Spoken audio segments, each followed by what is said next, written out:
Tingnan mo kung paano i-twist ni Tino yung narrative. Tinatanong daw ng mga Pilipino, sino yung mga Pilipino na yon?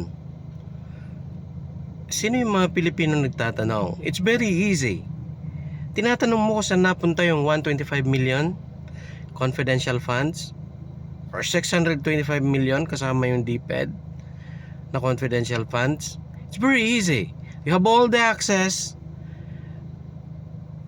Just go to COA and ask them what's going on. Saan napunta itong mga pera na ito? Ba't kailangan mo mag-ingay? Ba't kailangan gagawin yung issue itong mga to? Hanggang ngayon hindi ko maintindihan na bakit hindi nyo naiintindihan na confidential funds yon. Piatos?